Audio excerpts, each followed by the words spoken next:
Halo ayah bunda semuanya. Assalamualaikum warahmatullahi wabarakatuh. Bertemu lagi dengan saya Mama Faros. Semoga hari ini kita diberikan kesehatan, kelancaran, dan kemudahan dalam melakukan segala pekerjaan kita ya. Nah, bahasan kita hari ini yaitu kita akan membahas tentang bagaimana cara menghadapi anak yang tantrum. Nah, pasti semua ayah dan bunda pernah merasakan hal semacam ini ya.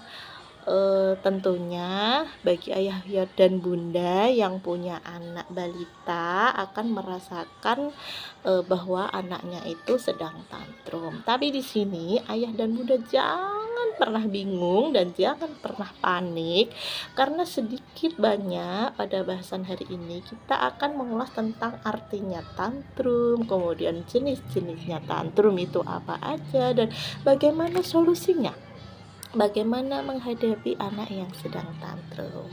Nah, sekarang apa sih tantrum itu? Nah, tantrum itu adalah kondisi saat anak mengeluarkan emosinya dengan berbagai macam cara. Nah, antara lain dengan cara menangis sekencang-kencangnya, teriak-teriak, berguling-guling di lantai, bahkan sampai dengan melempar barangnya, atau bahkan mungkin bisa menyakiti diri sendiri atau menyakiti orang lain gitu ya. Nah, secara umum tantrum itu biasanya terjadi pada anak yang usianya di bawah 5 tahun. Karena apa? Kenapa si kecil ini tantrum di usia segitu? Karena anak itu belum mampu untuk menjelaskan apa yang menjadi keinginannya dia. Nah, tantrum sendiri itu adalah perilaku normal pada anak, eh, karena itu merupakan perkembangan emosi pada anak ya. Perlu diingat ya ayah bunda, bahwa anak yang suka tantrum pun bukan berarti itu adalah cerminan dari kita orang tua yang memberikan pengasuhan yang buruk, bukan. Jadi jangan buru-buru insecure kenapa ini anak saya tantrum, atau karena pola asuh kita atau bagaimana, jangan. Tapi itu adalah sudah menjadi kewajaran fase-fase yang dialami pada tumbuh kembangnya anak. Nah, tantrum itu sendiri akan menjadi tidak wajar ketika anak itu tantrumnya dalam sehari itu bisa sampai 20 kali atau di atas 5 kali lah dalam sehari, berturut-turut gitu ya. Dan dia itu sering menyakiti dirinya sendiri atau bahkan orang lain, misalnya memukul atau menjambak atau menendang. Nah, itu tantrum-tantrum yang sekiranya tidak wajar. Untuk tantrum yang wajar itu tantrum yang biasanya anak guling-guling atau bahkan menangis. Pokoknya intinya yang tidak menyakiti orang lain, itu tantrum yang masih dianggap wajar. Nah, kemudian apa sih tantrum, jenis tantrum itu sendiri ya?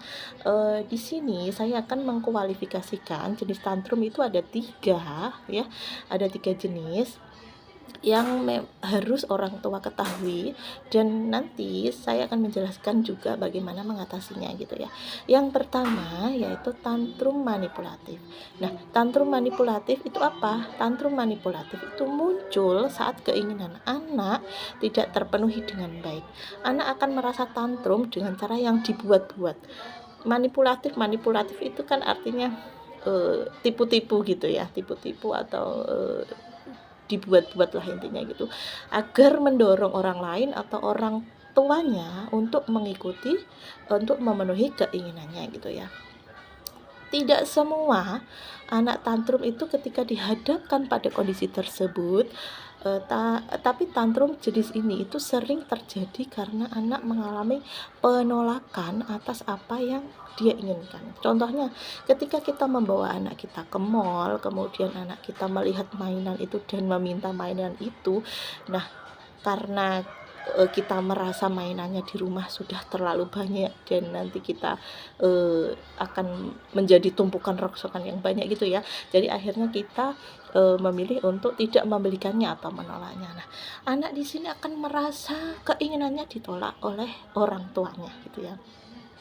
Akhirnya dia akan membuat dirinya menangis sampai atau berguling-guling atau bahkan teriak-teriak di mall gitu ya. Ini adalah sebuah tantrum yang dibuat-buat supaya apa? Supaya orang tua bisa, eee, memenuhi keinginannya dia untuk membelikan, mainan tersebut dan akhirnya apa? Karena kita kasihan atau karena kita malu, nanti takutnya anak ini begini, takutnya anak ini begini, akhirnya kita membelikannya. Nah, ini yang disebut dengan tantrum manipulatif adalah, tantrum yang bagi anak itu, eee, apa namanya, keinginannya terpenuhi. Jadi, eee, memanipulasi, jenis tantrumnya itu dengan cara, apa yang dia inginkan gitu ya. Intinya tantrum manipulatif itu tantrum untuk memenuhi kebutuhan dia atau keinginan dia, mmm, memaksa orang tua untuk memenuhi keinginan dia gitu ya. Intinya tantrum manipulatif seperti itu. Caranya ada macam-macam gitu kan. Nah, perlu Anda ketahui pada dasarnya anak itu kan pengamat yang baik gitu kan. Anak belajar dengan mengamati lingkungan di sekitarnya. Nah, melalui proses ini anak itu belajar banyak hal. Salah satunya yaitu mengenal emosi kedua orang tuanya. Anak bisa mengetahui bagaimana reaksi orang tuanya ketika ia merengek, meminta sesuatu gitu ya. Ia tahu bahwa rengekan, tangisan atau bahkan sampai guling-gulingan tadi itu ya akan membuat orang tuanya menyerah dan menuruti semua keinginannya. Nah, itu adalah merupakan kelemahan kita sebagai orang tua yang akan dimanfaatkan oleh anak kita atau dijadikan senjata bagi anak kita untuk memanipulasi kita agar mengabulkan semua keinginan apapun yang dia minta gitu ya. Nah, inilah tantrum manipulatif. Jadi nanti kita akan membahas tentang solusinya atau bagaimana caranya menghadapi anak yang seperti ini, tantrum manipulatif seperti ini ya. Kemudian yang kedua itu ada tantrum tantrum oh sorry sampai meletot semua Bun ya. Yang kedua ada tantrum frustasi. Nah, tantrum frustasi ini apa? Jenis tantrum ini adalah jenis tantrum pada anak yang selanjutnya adalah karena anak itu belum bisa mengekspresikan atau apa yang dirasakan pada dirinya dengan baik. Nah, pemicu tantrum frustasi ini adalah karena dia mungkin lelah, karena dia lapar, karena dia kesakitan, atau karena dia tidak merasa nyaman pada keadaan atau kondisi tertentu, tapi dia belum bisa mengekspresikannya gitu ya. Dia belum begitu mengenali keinginannya. Eh, Apakah ini yang dimaksud lapar, apakah ini yang dimaksud lelah, dia belum tahu. Jadi akhirnya dia mengekspresikannya dengan cara dia menangis atau apa teriak-teriak atau apa gitu ya punya. Nah, gejala tantrum itu kan dapat timbul saat usia anak itu mulai menginjak 15 bulan. Namun tantrum frustasi ini itu sering ditemukan pada anak yang usianya itu 2 sampai 4 tahun gitu ya. Tantrum frustasi atau sering disebut dengan temper tantrum itu merupakan hal yang biasa terjadi pada anak-anak, terutama anak yang berusia 1 sampai 4 tahun. Nah, kondisi tersebut dikarenakan anak itu masih belajar untuk berkomunikasi dengan efektif, karena anak masih belum mampu mengungkapkan keinginan dengan kata-kata yang dapat dimengerti orang tuanya gitu ya. Itu tantrum frustasi.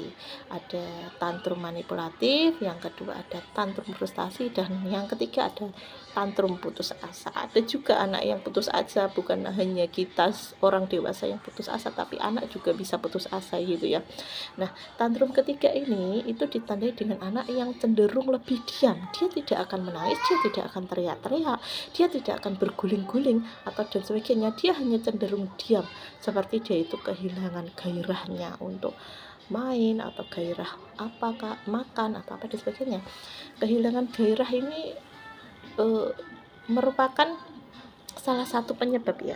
Selain kehilangan gairah, dia itu merasa tidak berdaya atau mungkin dia merasa putus asa, makanya dia lebih baik diam. Nah, hal ini biasanya terjadi karena ledakan emosinya itu yang cukup tinggi akibat rasa ketakutan akan hal tertentu, ketakutan yang berlebihan atau bahkan ketidaknyamanan yang cukup besar, namun anak itu tidak berani untuk mengungkapkannya. Nah, itu biasanya anak akan merasa putus asa dan lebih memilih untuk diam gitu ya. Hal ini biasa terjadi pada anak yang sering mendapat tekanan dalam lingkungan sekitar. Contohnya, anak yang sedang bermain bersama temannya, kemudian temannya itu meminta mainannya karena tekanan merebut mainannya gitu ya. Kemudian karena si anak itu merasa takut terhadap temannya tadi, akhirnya dia itu daripada dia menangis, dia akhirnya memilih diam dan tidak ingin bermain gitu. Dia diam aja, mau dibujuk bagaimanapun caranya tetap diam, terus ditanya tetap diam, mau diajak main juga diam. Jadi karena dia itu putus asa, dia takut merasa karena mainannya itu direbut oleh temannya dan dia tidak berani untuk mengambilnya kembali gitu kan. Nah, eee dan merasa anak ini, si kecil ini merasa tidak berdaya gitu kan. Kan kasihan ini anak seperti itu gitu. Nah, setelah 3 jenis tantrum tadi, yang pertama tantrum manipulatif, yang kedua tantrum frustasi, dan yang ketiga adalah tantrum putus asa. Nah, sekarang kita akan membahas tentang bagaimana caranya mengatasi tantrum pada anak, baik itu tantrum manipulatif, tantrum frustasi maupun tantrum putus asa. Nah, tantrum pada anak ini terkadang memang merepotkan dan membuat orang tua itu merasa jengkel. Kadang kita juga bisa merasa marah dan sebagainya. Rasanya kita sendiri juga ingin reog gitu ya melihat anak kita yang tantrum gitu ya. Saya sendiri juga mengalami hal itu. Saya punya balita usia 2 tahun yang juga kadang tantrum, menangis sampai guling-guling dan teriak-teriak gitu kan, kencang banget gitu kan nangisnya. Saya merasakan hal itu juga gitu. Tapi di sini letak peran orang tua itu dalam membantu tumbuh kembang anak, khususnya dalam pembangunan karakternya. Kita hindari kekerasan pada anak saat tantrum. Nah, bagaimana caranya kita menghadapi anak pada saat tantrum itu? Ada beberapa cara. Yang pertama yaitu kita tetap tenang dan tidak panik. Ketika kita menghadapi anak yang sedang tantrum ya, penting bagi ayah dan bunda untuk agar tetap tenang dan tidak panik. Dan jangan ikut terbawa emosi. Kebanyakan kita kan memang terbawa emosi ketika anak sedang tantrum kan, kami nggak mau diam-diam, ini gimana, mau dicubit, kamu mau di ini kan gitu ya. Rasanya jengkel banget gitu kan. Nah, sebab itu justru akan membuat kita, ketika kita terbawa emosi itu akan membuat kita tidak bisa berpikir jernih untuk menghadapi perilaku anak tersebut. Nah, sebaliknya kita harus menunjukkan sikap yang tenang, terus sikap yang tidak panik, terus kita dan itu akan menjadi contoh bagi si kecil untuk ikut menenangkan dirinya sendiri gitu ya. Jadi cobalah kita sebagai orang tua untuk menarik nafas dalam-dalam, dihembuskan, tarik nafas kembali supaya kita tetap tenang. Lalu pikirkan langkah apa yang akan kita lakukan untuk menghadapi anak yang tantrum itu ya. Apabila si kecil itu mulai agresif misalnya sampai melempar barang atau bahkan sampai merusak atau menyakiti diri sendiri, itu coba kita tenangkan dengan cara mungkin kita bisa mengatakan, kakak boleh marah atau adik boleh marah sama bunda, tapi jangan sampai melempar-lempar mainan ya, nanti kalau kena orang kasihan, orangnya kesakitan. Bisa dengan cara berkomunikasi, intinya kita tetap tenang dan tidak panik. Kemudian yang kedua, kita berikan anak ruang sendiri atau ruang untuk menenangkan dirinya sendiri, atau kita bisa mendiamkannya sebentar gitu ya. Salah satu caranya yaitu memberikan ruang untuk anak dan mendiamkannya sebentar gitu. Bunda dan ayah itu bisa memberikan dia ruang kesempatan untuk meluapkan emosinya. Saat memberikan ruang atau mendiamkannya sebentar itu, pastikan tidak ada benda-benda berbahaya di sekitarnya yang bisa menyakiti atau melukai dirinya sendiri gitu ya. Nah, gitu ya Bun ya. Kemudian intinya ketika anak tantrum, kita tinggalkan sebentar biar anak itu bisa merenungi atas kesalahannya atau ketantrumannya itu gitu ya. Dan jangan tinggalkan anak jauh-jauh, tetap awasi anak dan hindarkan dari benda-benda atau benda-benda benda-benda berbahaya lah intinya, yang bisa menyakiti dirinya sendiri gitu ya. Kemudian jika anak itu kita menghadapi anak kita sedang tantrum di tempat umum, di mall atau di mana gitu ya, itu ada baiknya ayah dan bunda itu bawa si kecil menjauh dari keramaian atau tempat tempat umum itu. Carilah tempat yang lebih sepi di sekitar anak untuk supaya anak bisa meluapkan kemarahannya. Kita lihat aja anak itu sampai eh, tahap apa gitu bisa bisa marahnya gitu ya. Kita tunggu aja anak sampai tenang sendiri gitu ya. Kemudian yang ketiga adalah kita berikan pelukan pada anak. Kenapa diberikan pelukan anak? Ini bukan pelukan biasa ya, ya Bun ya. Eee, Memberikan pelukan kepada anak itu merupakan cara mengatasi tantrum yang sangat efektif dan efisien gitu ya. Ini bisa dicoba karena apa? Pelukan pada anak itu bisa meredakan amarah pada anak yang tengah meluap-luap gitu.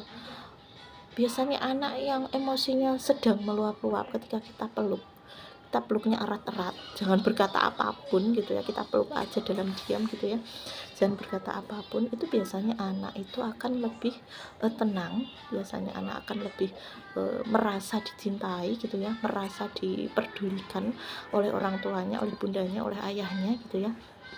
Karena dengan pelukan itu ya, eee, tidak perlu bunda sambil memeluk, terus bunda sambil ngomel-ngomel, atau bunda sambil berkata macam-macam ini dan itu, tidak usah hal seperti itu. Kita hanya cukup memeluk dan diam aja, dan merasakan, nanti anak akan merasakan bahwa dalam pelukan itu dia akan merasa tenang gitu ya. Kemudian yang keempat, kita tunjukkan empati kita. Nah, salah satu cara mengatasi anak yang tantrum ini adalah dengan cara metode gentle parenting. Apa itu gentle parenting? Gentle parenting. Nah, penting untuk menghindari kita untuk tidak mengekang si kecil saat tantrum, apalagi saat memberikan apalagi sampai memberikan hukuman secara fisik. Nah, seperti mencubit, memukul atau dan sebagainya gitu ya. Memberikan hukuman fisik pada anak ini pada saat tantrum bukanlah hal yang baik. Jenis pola asuh seperti ini justru akan memberikan contoh yang buruk pada anak gitu ya. Buatlah suasana yang positif dan tunjukkan empati kita kepada si kecil gitu ya. Empati ayah dan bunda ini penting gitu ya. Misalnya dengan cara kita mengatakan, misalnya, "Adik, jangan marah ya, mainannya nanti diambil teman ya, nanti kita bujuk teman untuk mengembalikannya ya," misalnya seperti itu dan sebagainya gitu kan. Kita tunjukkan empati kita gitu kan, dengan empati kita menunjukkan empati, anak merasa tidak diabaikan gitu ya. Kemudian yang selanjutnya yang kelima, itu caranya adalah dengan cara menghindari mengumbar janji. Nah, biasanya kalau anak kita sedang tantrum, menangis atau apa, kita itu biasanya memberikan banyak janji ini dan itu, mau diberikan ini, mau diajak kemana, mau diajak kemana gitu ya. Itu saya sarankan jangan ya Bun ya. Karena apa? Anak itu adalah manusia yang ingat akan janji-janji orang tuanya. Dia akan nantinya akan menagihnya gitu loh. Jadi saya sarankan hindari untuk mengumbar janji-janji palsu, intinya yang tidak akan kita berikan, padahal kita hanya ingin dia untuk diam gitu ya. Jadi hindarilah itu sehingga tidak akan memberikan kekecewaan kepada anak itu ya. Dan itu juga memberikan dampak yang buruk juga karena saat kita memberikan janji dan kita tidak menepati, itu artinya kita ingkar janji dan itu adalah contoh perilaku yang buruk juga dan itu nanti akan di ya betul, akan diikuti oleh anak gitu ya. Eee, Kemudian yang selanjutnya atau yang keenam, yaitu alihkan perhatian anak. Nah, pada saat anak kita sedang tantrum, kita nangis atau apa, kita bisa alihkan dengan cara kita ajak anak untuk bernyanyi atau memperlihatkan benda-benda apa, atau memperlihatkan hewan-hewan apa atau apa, supaya anak itu bisa tenang kembali gitu ya Bunda dan Ayah ya. Itu salah satu yang, cara yang efektif juga. Biasanya ketika kita mengajak anak, eee, menunjukkan anak misalnya, "Eh, itu loh ada burung, eh, itu loh ada ini," ya itu biasanya, ada itu, apa, anak itu cepat reda gitu ya. Nangis tuh biasanya langsung diem gitu ya, itu efektif juga cara-caranya gitu ya. Kemudian selanjutnya adalah dengan cara atau yang terakhir ini yang ketujuh, yaitu dengan cara mencari tahu penyebabnya. Nah, jika tantrum pada anak sudah mereda, biasanya anak sudah tenang dengan cara-cara yang kita lakukan tadi, cara selanjutnya kita mengajak anak kita untuk berkomunikasi. Nah, berkomunikasi ini adalah bagaimana cara kita, mengetahui penyebab anak itu tantrum karena apa dan apa, akhirnya kita mengetahui dan kita bisa, eee, memberikan, intinya, eee, solusi atau memberikan, pengertian kepada anak dan anak itu tidak tantrum lagi gitu kan ya. Nah, itulah beberapa cara mengatasi anak yang tantrum ayah dan bunda ya.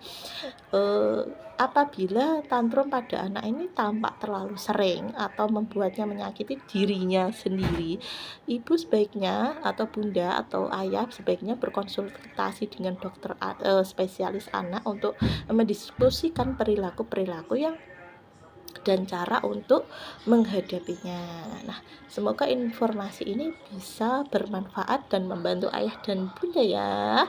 Nah, cukup sekian dan terima kasih. Wassalamualaikum warahmatullahi wabarakatuh.